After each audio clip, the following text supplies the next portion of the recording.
Well, those of you who are committed world watchers will be unfazed at the sight of St Paul's Dome in the background there.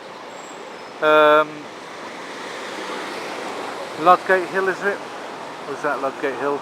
And then, oh, it's Ludgate Circus. This is Ludgate Circus, but don't expect any animals here, which is a good thing, because it's one of those London circuses. This, you see over there, can you see that?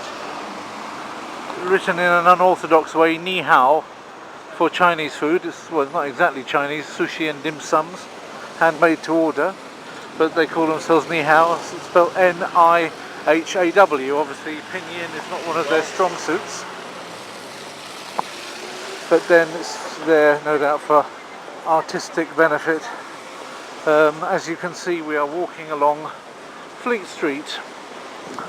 The purpose of doing so, obviously, to get from one place to another, to get from Farringdon, which is the street I just came down, Farringdon Street I just turned off of, which is where I was for my morning meeting, and my afternoon meeting is in, well, just off Piccadilly, in a place called Dover Street.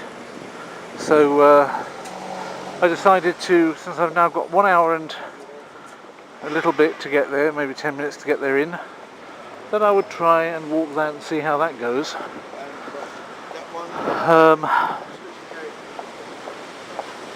Haven't eaten anything so far today, just had some coffee.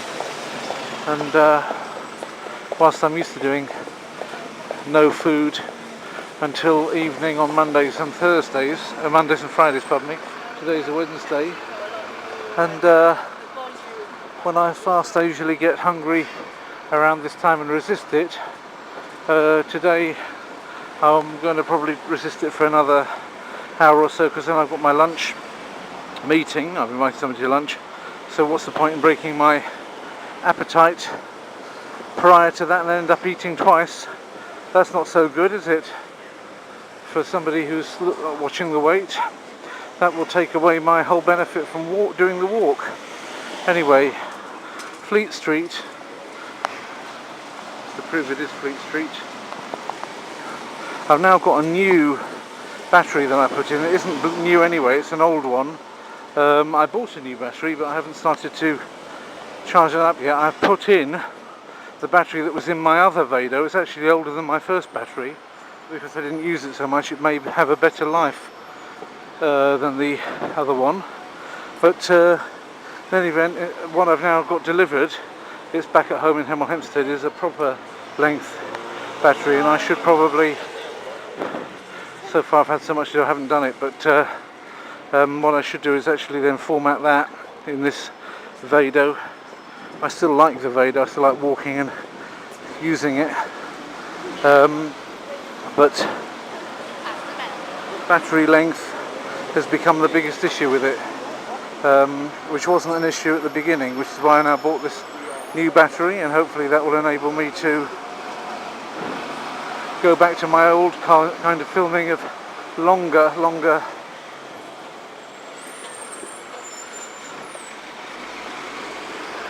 That's one of your London pastry shops. Very difficult to walk past some food in England and resist it. I don't know why people say that English food's no good. I personally find it all too easy to have tasty snacks in England the whole time, pies especially. I love pies, you know, meat pies. But there's plenty of other things on top of that. Pasties as well.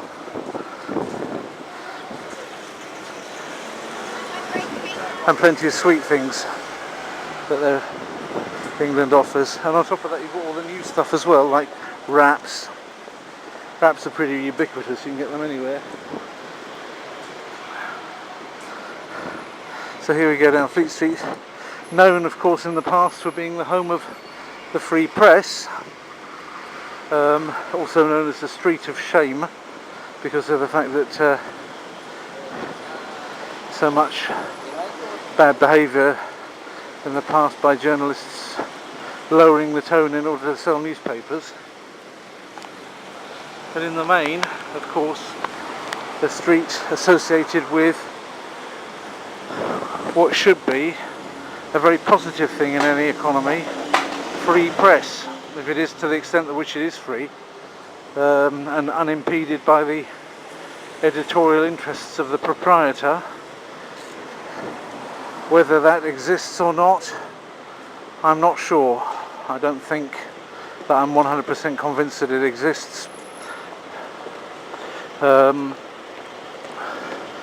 again things seem to be happening that confirm me in that kind of suspicion. So, I don't intend to necessarily... Oh, Fetter Lane's around here, is it? This used to be the place where you could buy some icy, or what was it, International Accounting Standards books? Maybe that was the place where you used to be able to buy them. Seems to be empty now anyway. Looks like the place where there used to be a bookshop for specialising in international accounting standards.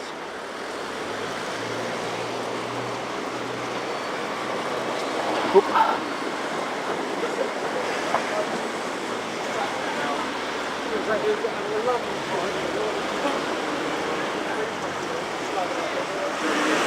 There's the Protestant Truth Society. There you go. If you want Protestant truth, this is the place to come.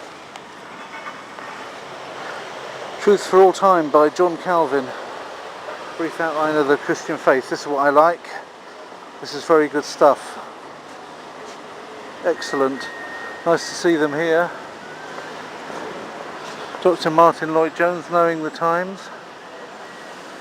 I'm not sure Dr. Martin Lloyd-Jones is aware that he wrote a book called Knowing the Times, but he did. I think it's a compilation of different sermons made at other various times that somebody's put together on his behalf.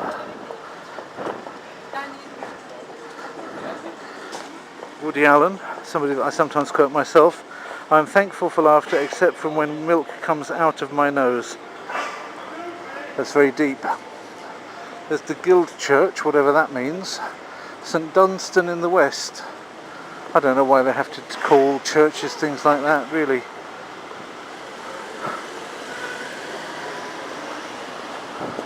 It's almost like people got around in a little focus group and thought, well, we're going to make a church.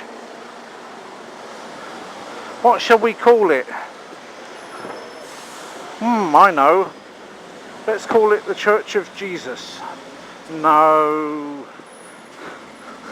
That will be too obvious what we're about. People that don't like Jesus won't want to go there. Let's call it something a little bit less Christian. Let's call it Dunstan. Dunstan in the West.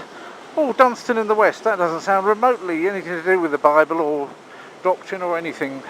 That's nice, got a nice ring to it. But is that maybe a little bit too unchristian? A little bit lacking? I know, we'll stick a saint in front. Saint Dunstan in the West. Then it just hits the right balance, doesn't it? Well, no, it doesn't, is the answer. There's far too much calling churches silly names, in my opinion. This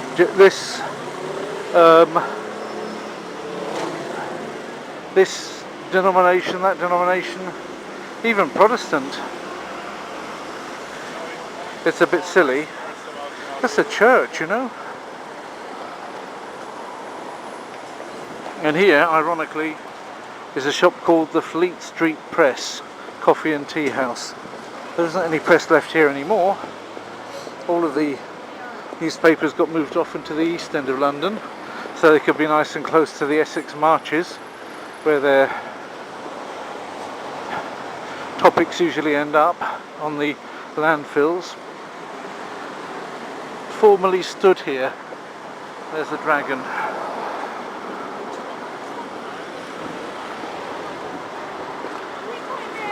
Something for all of the tourists to delight in.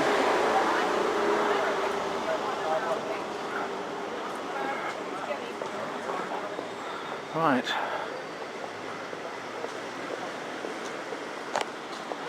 Aerated bread. That's the old message on that building.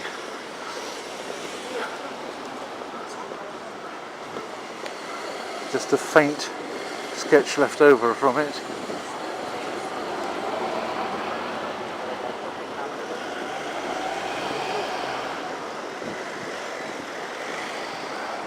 Right, and so we're now leaving the city area, aren't we? Getting more into the Westminster area.